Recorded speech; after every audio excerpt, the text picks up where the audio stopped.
The minute you bring up automation, the topic that seems to dominate is the potential conflict between humans and AI. And I think the real divide that's coming isn't between humans and machines. I think it's between intentional humans versus passive humans. Because to be honest, the reason why I started this channel is because I felt a part of me has started drifting towards the passive side myself. This whole channel, the reason I created it comes down to one simple thing, and that's intentionality.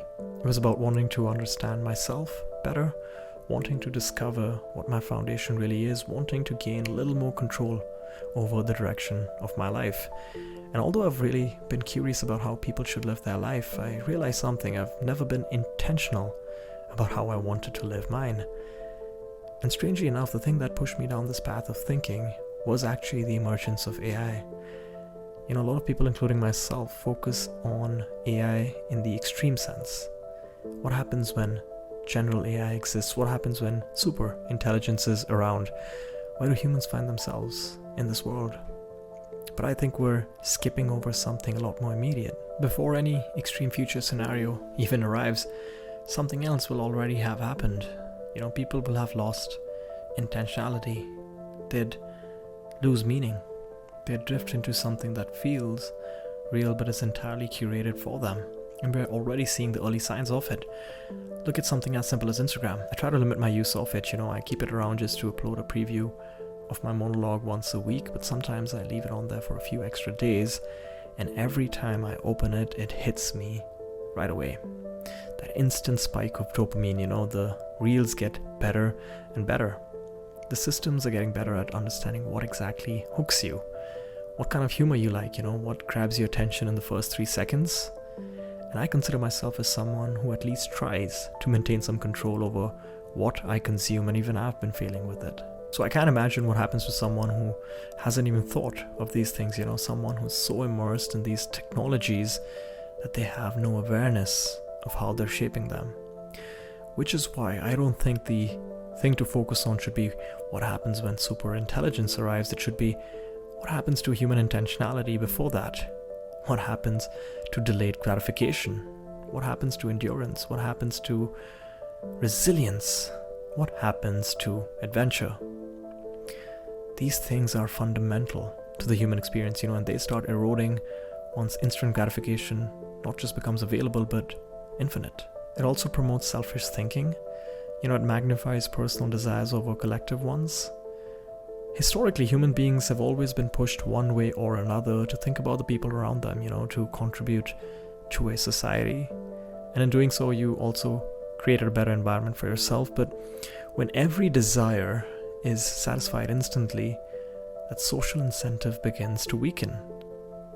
And I think that's the shift we're about to witness, which is why creating this channel felt important to me. Because I started to feel like I was losing intentionality. Like I was constantly escaping it, through distractions, through endless consumption, through attaching myself to people or situations that allowed me to avoid asking the harder questions about my life. And I realized that if AI is advancing as fast as it is, then the real responsibility isn't to obsess over the existential threat, it's to confront the immediate one. The slow loss of meaning. Because AI as a tool can be used for two completely different things. Some people will use it to understand themselves better, to organize their thoughts, to recognize patterns in their behavior, to accelerate their learning and growth, while others will simply surrender to passivity, to sustain comfort, to infinite distractions, to infinite pleasures, to living in what almost feels like a dream. And that probably works for some people. But I think there's something important about friction. There's beauty in the good and there's beauty in the bad. And the tension between those things is what makes life meaningful. That process of starting something, of being intentional about what comes next, about setting a direction and then watching yourself slowly move towards it. That feeling of presence, of actually playing your own life's game. For me, AI just feels like a cheat code inside of that game. Like it helps you move faster, it helps you learn faster, but it doesn't change the fact that you still have to decide what game you are playing. And the strange thing is that the same cheat codes might actually remove your competition faster than you think. Because some people will choose the easier way. They'll play whatever game is given to them. And honestly, that is the worst thing I believe someone can do to themselves. Not because I think I know how anyone else should live their life, but because I think there's something deeply human about choosing intention versus passivity. And maybe the future divide isn't humans versus AI. Maybe it's something a lot simpler. Intentional humans and passive humans. And I guess this channel is my attempt to make sure that I stay on the intentional side. So thank you for listening as always. I'll see you guys next week.